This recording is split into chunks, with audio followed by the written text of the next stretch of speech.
Pues muchísimas gracias por estar aquí todavía. Vamos a dar continuidad a esta primera jornada de Fronteras de la Imaginación Histórica, debate sobre la obra de Aureliano Ortega, ahora con la mesa 3, titulada Filosofía Mexicana y Pensamiento Crítico. Para iniciar, contamos con la participación del doctor Guillermo Hurtado, y él nos preparó algo sobre filosofía mexicana, sistema, terapia y crítica. Muchas gracias. Bueno, muchas gracias. Estoy muy contento de estar aquí en este merecidísimo homenaje a Aureliano Ortega. Escribí un texto, ¿no? Que es resultado de mi relectura del libro de filosofía mexicana, ¿no? Que publicaste en 2017. Perdóname si a veces soy un poco crítico y un poco autorreferencial, ¿no? Pero de veras es el resultado de la lectura que tuve, de la manera de que me increpó, y bueno, o sea, de veras con mucho cariño, ¿eh? O sea, bueno, Aureliano Ortega, querido y admirado amigo, es uno de los estudiosos más destacados de la filosofía mexicana. Desde la Universidad de Guanajuato, en la que ha laborado a lo largo de varias décadas como profesor investigador, el autor ha reflexionado de manera honda y sólida sobre la historia de nuestra filosofía. Ortega pertenece a un grupo de estudiosos de la filosofía mexicana inspirados por el magisterio de Sánchez Vázquez, como Gabriel Vargas Lozano y Bolívar Echeverría.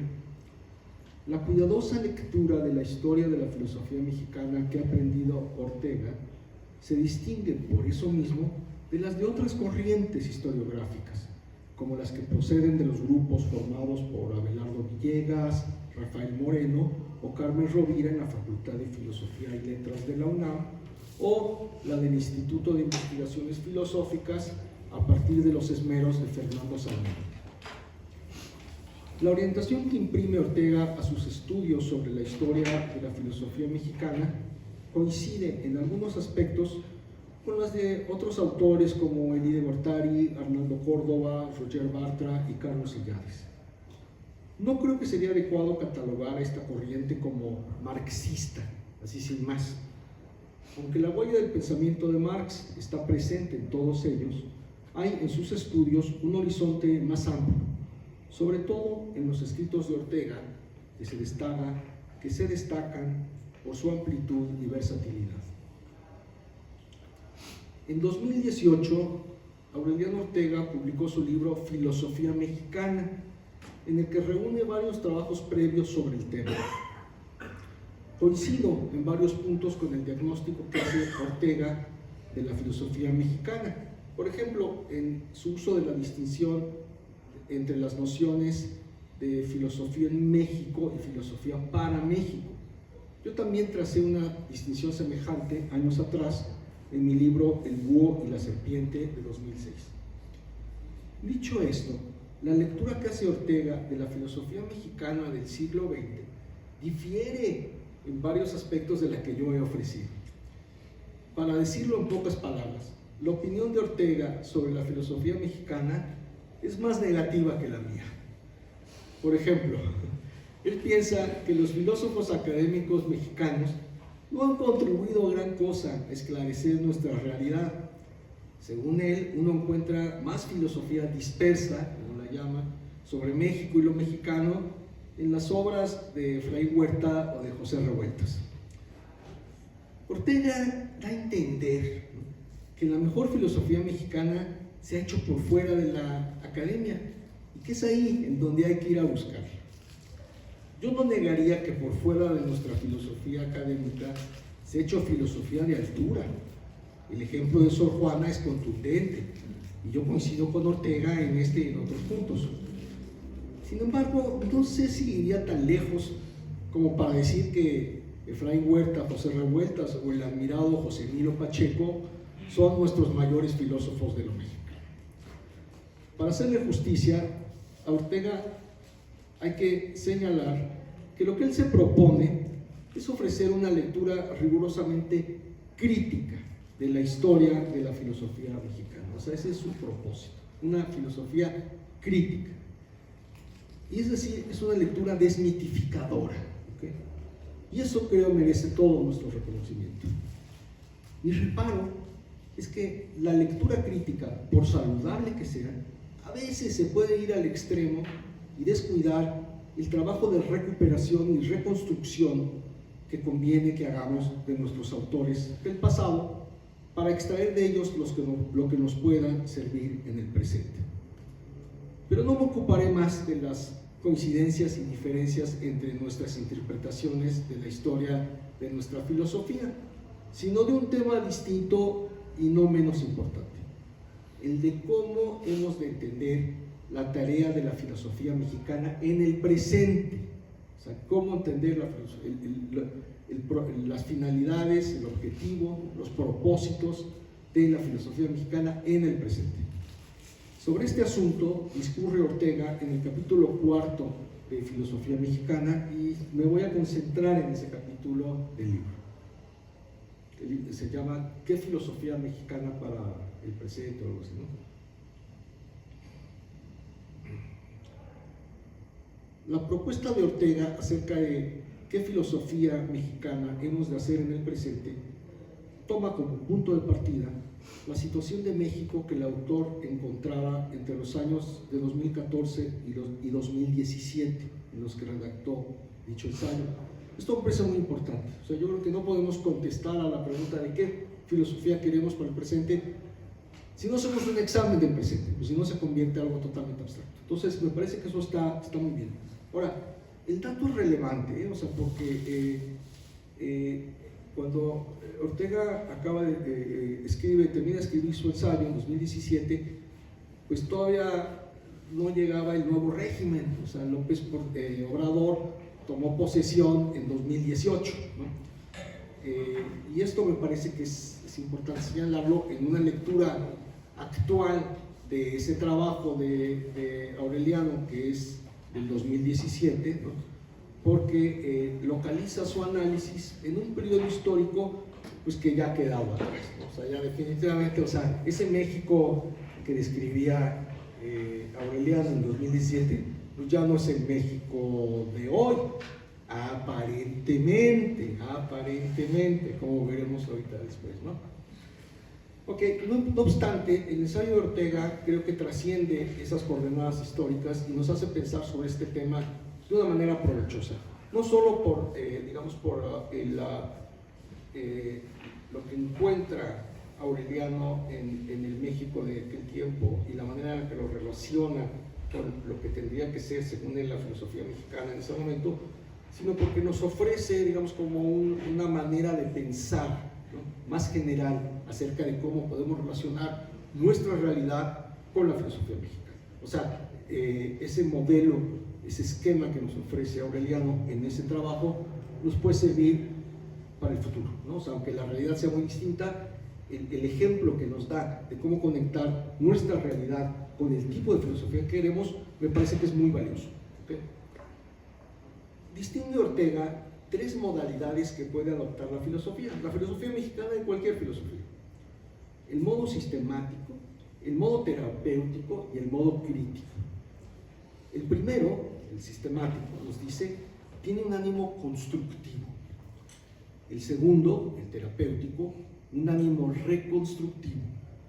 Y el tercero, en sus palabras, es, abro comillas, un perpetuo ejercicio de esclarecimiento que se mueve a sus anchas en el horizonte de la negatividad. Cierro comillas. Me gusta la que se mueve a sus anchas, de la filosofía crítica. Ejercicio de esclarecimiento, esto es muy importante. O sea, ejercicio que, como dice Aureliano, es un ejercicio que busca, por eso esclarece. Ortega descarta a la filosofía crítica y a la filosofía terapéutica como opciones para la filosofía mexicana de nuestros días. Algo rápido, ¿no? Lo cito, abro comillas. Todo apunta a que en el estado del arte filosófico que priva en la actualidad, La filosofía sistemática, al margen de su relativa excentricidad, tratándose además de nuestro medio, contaría con muy pocas posibilidades de originalidad y hondura, tanto como de aplicaciones prácticas.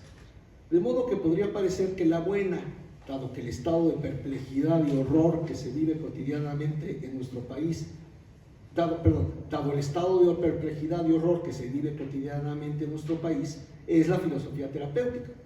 Sin embargo, existen a ese respecto justificadas dudas, porque o es posible aplicar terapia o cura alguna a lo que previamente no se ha diagnosticado con la debida precisión y audacia, aquello que precisamente no se ha esclarecido o por lo menos se encuentra en proceso de esclarecimiento. Esto sitúa directamente a nuestro esfuerzo en el horizonte de la filosofía crítica. Perdón, porque no es posible. Es que leí mal. Entonces voy a releer otra vez. Entonces dice, parece que la buena, dado el estado de perplejidad y horror que se vive cotidianamente en nuestro país, es la filosofía terapéutica. Sin embargo, existen a ese respecto justificadas dudas, porque no es posible aplicar terapia o cura alguna a lo que previamente no se ha diagnosticado con la debida precisión y audacia, aquello que precisamente no se ha esclarecido o por lo menos se encuentra en proceso de esclarecimiento. Esto sitúa directamente a nuestro esfuerzo en el horizonte de la filosofía crítica. Cierro los comillas. Esto de que los que hacemos filosofía sistemática tenemos muy pocas posibilidades de originalidad o hondura, pues puede ser que sí. Okay.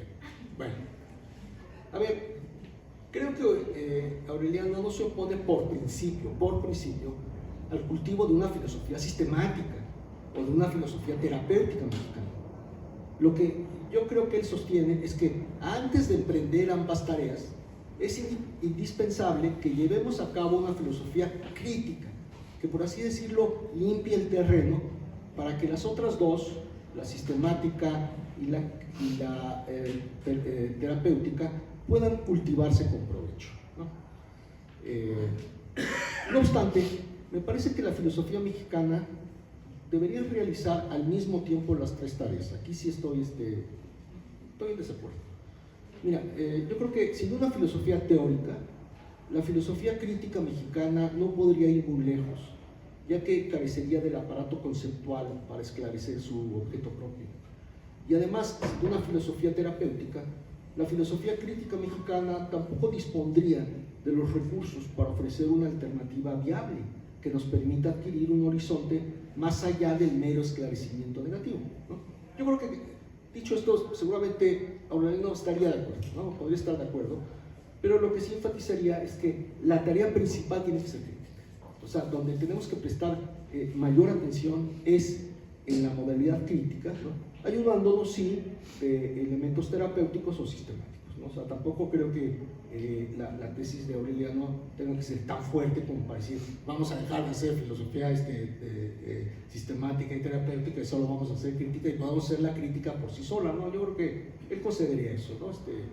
Eso seguramente va a estar de acuerdo Aureliano, ¿no? Obsérvese, sin embargo, que la propuesta de que la filosofía mexicana debe ser sobre todo crítica coincide hasta cierto punto con la que sostuvo Luis Villoro en su famoso ensayo Filosofía y Dominación. Inmediatamente me saltó la semejanza, ¿no? Pero hoy digo hasta cierto punto porque en otros de sus escritos Villoro dejó muy en claro que la filosofía crítica requiere una filosofía teórica que la apuntale y de una filosofía terapéutica que la complemente. Pero hay aquí una coincidencia que me parece interesante, ¿no? Entre esa visión de la filosofía de Villoro en Filosofía y Dominación y la de Aureliano, planteadas desde puntos de vista distintos, etc. Pero ahí encuentro esa coincidencia. A ver, según Aureliano, la tarea más importante de la filosofía crítica mexicana es combatir algunas creencias falsas adoptadas en el discurso público acerca de qué somos, qué hemos sido y qué podemos ser los mexicanos. Dice así el autor, abro comillas: el objetivo explícito de la crítica filosófica para el presente no puede ser otro que el desmonte, el examen y el esclarecimiento del complejo mítico sobre el que se ha construido el conjunto de relatos históricos, filosóficos, jurídicos, políticos, sociales y morales con los que hasta ahora nos hemos dotado de una engañosa identidad mexicana. Mitos que, como todo expediente innegablemente civilizatorio, han articulado dialécticamente su inobjetable eficacia a la barbarie en la que ahora mismo nos debatimos. Cierro las comillas. Esta es la tesis central de ese texto de Aureliano. Es una tesis fuerte, nos está diciendo cuál debe ser el primer objeto de la crítica filosófica en México, este complejo mítico, este conjunto de mitos. Ese debe ser el primer objetivo, el primer blanco al que se deben orientar nuestras flechas. ¿Cuáles son estos mitos de la identidad mexicana a los que se refiere Ortega? Nos responde que son cuatro mitos, articulados entre sí, ¿no? O sea, realmente uno va con el otro, ¿no? Se forma más bien un sistema mítico, podría decirse, ¿no? ¿Cuáles son? Lo cito. Uno, palabras de Aureliano: la construcción de una noción de pueblo que en la mejor tradición moderna recoge la experiencia formativa de las gestas revolucionarias y permite superar en el discurso la impronta de la lucha de clases. 2. Una forma tendencialmente dispersa de la razón histórica, articulada en torno a la recuperación de los grandes eventos de nuestra historia, narrados en términos de relato patriótico. 3. El abordaje equívoco, pero eficiente, a lo que podríamos llamar en tradición de los pueblos originarios, ilustrado por el llamado indigenismo. Y 4. Una postura afirmativa sobre el aspecto constructivo de la revolución, especialmente cuando se trata de las glosas de las conquistas sociales e instituciones. Cierro comillas, página 104, 105. Estos 4 mitos han sido un instrumento del régimen burgués capitalista para mantener su control y seguir ejerciendo su violencia. Y aquí voy a ser un poquito autorreferencial otra vez. En un viejo artículo de 1994 que se llamaba precisamente Mitos de la Mexicanidad, que salió publicado en la revista Diano ya, yo también denuncié 2 de esos mitos. Ahora ya no pienso de la misma manera que hace 30 años. Mi posición, digámoslo así, se ha vuelto más tolerante con aquellos mitos y en general con la dimensión mítica de cualquier entidad colectiva y de cualquier historia acerca de ella.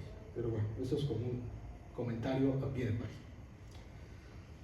He comentado mi caso personal, pero hay que señalar que estos 4 mitos que describe Ortega antes ya habían sido señalados y criticados por otros intelectuales desde el bando de la izquierda de diferentes maneras. O sea, podríamos encontrar en otros intelectuales, historiadores de izquierda, denuncias de mitos parecidos. O sea, no están formulados explícitamente de la manera en que los formula Aureliano, y me parece que lo interesante de Aureliano es cómo lo formula estos 4 como un sistema entrelazado, ¿no? Pero algunos de estos mitos ya habían sido señalados con anterioridad, ¿no? Destaca, por ejemplo, quienes desde los años 70 del siglo XX hicieron una crítica revisionista de la historia de México, en particular de la historia de la Revolución Mexicana. Estoy pensando en autores como Adolfo Gili, Arnaldo Córdoba y John Womack, ¿no? Estos historiadores revisionistas socavaron el discurso oficial del México postrevolucionario, que preconizaba que existía un pueblo que por medio de sus gestas revolucionarias había alcanzado su libertad y que había salvado su herencia indígena y había construido una sociedad cada vez más justa, ¿no? Esa era, digamos, como la narrativa oficial en México en 1960. ¿no? Junto a la crítica histórica se planteó también una crítica ideológica del nacionalismo oficial por autores pues, tan diversos como José Revueltas, Carlos Monsiváis o Roger Bartra, entre otros. Algunos de ellos también denunciaron la cercanía de la filosofía mexicana, en particular de la filosofía de lo mexicano, con aquella ideología. Ortega redactó su ensayo, como ya mencioné, durante el gobierno de Enrique Peña Nieto. Ya para entonces era claro que los mitos sobre la mexicanidad del siglo XX se habían complementado, e incluso reemplazado por otros que empezaron a forjarse a finales del siglo XX y que funcionaron como pilares ideológicos del régimen de la transición que existió entre 2000 y 2018. En esos años la noción de pueblo ya no desempeñó un papel tan importante en la justificación del régimen, y más bien el pueblo se reemplazó, el mito del pueblo se reemplazó por el mito del ciudadano, es decir, la de un individuo con los mismos derechos humanos que cualquier otro ser humano. Lo que se le pedía a este ciudadano mexicano era que participara de manera ordenada en el proceso democrático, entendido como un mero proceso electoral. Por lo mismo, la vieja historia patria ya no funcionó en aquel momento como instrumento legitimador del estado de la transición y se convirtió más bien en una especie de espectáculo, como se pudo apreciar en las infames celebraciones del Bicentenario. Por su parte, el tema del indigenismo se adaptó demagógicamente a las circunstancias para describir a las comunidades indígenas como agentes sociales con voz propia. Y por lo que toca el mito de la revolución, yo creo que en el régimen de la transición, pues a la revolución y a todas las revoluciones se le ascendió un pasado muy remoto, y lo que se anunció, que no de manera explícita, pero sí implícita, es que la época de las revoluciones ya había acabado en México, por el advenimiento de la alternancia democrática, que nos garantizaba una era de paz y progreso indefinido, bajo el sabio control de los organismos autónomos, los tribunales y la comunidad internacional. Como sabemos, la 4T se opuso a todos y cada uno de estos mitos neoliberales que funcionaron como puntales del antiguo régimen. Sin embargo, y esto es lo interesante, es evidente que dentro de la 4T, los 4 mitos sobre la mexicanidad que denunció Ortega, el del pueblo de México, la historia patria, el indigenismo y la revolución, siguen presentes. Es más, parece que están hasta revitalizados. Entonces supongo, y esto es algo que le quisiera preguntar a Aureliano, que desde su punto de vista, los filósofos críticos mexicanos tendríamos que admitir que por lo que respecta a esos 4 mitos, no hemos avanzado nada. Y que por lo mismo, la tarea de la filosofía crítica mexicana, ahora en 2024, sigue siendo básicamente la misma que la del siglo XX. Ya voy a ver. Para acabar, quisiera imaginar qué pasaría si los 4 mitos fueran erradicados. O sea, ¿cómo sería el mundo si logramos erradicar esos 4 mitos? Lo que me imagino que diría Aureliano es que viviríamos cara a cara con nuestra verdad. Reconoceríamos que lo que llamamos México pues no es sino una ficción que se nos impuso por la fuerza, que no existe el pueblo mexicano entendido como una entidad colectiva, con una identidad definida a lo largo del tiempo, y que por lo mismo hemos de abandonar la historia patria para reemplazarla por un conjunto de relatos locales dentro de la historia global. Sin el mito pernicioso de la nación, dejaríamos de estar sometidos a una bandera, a un Estado, a una ley.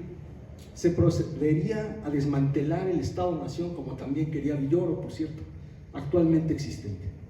Entraremos entonces en un tiempo post-mexicano, como lo llamaba Bartra, liberados no solo de los mitos sobre lo mexicano, sino sobre todo, y este es el chiste, de los poderes políticos y económicos que se han beneficiado de esos mitos.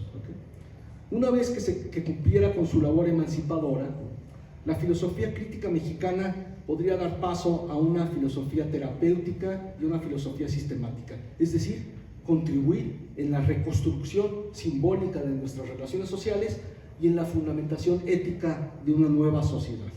Concluyo. Aunque no comparto casi ninguno de los supuestos teóricos ni casi ninguna de las premisas ideológicas de Aureliano Ortega, comparto con él algo que creo que es muy importante, y es el ideal de que la filosofía mexicana puede ayudarnos a construir una mejor sociedad. Por eso mismo, además de llamarlo mi amigo, lo llamaría mi compañero de lucha.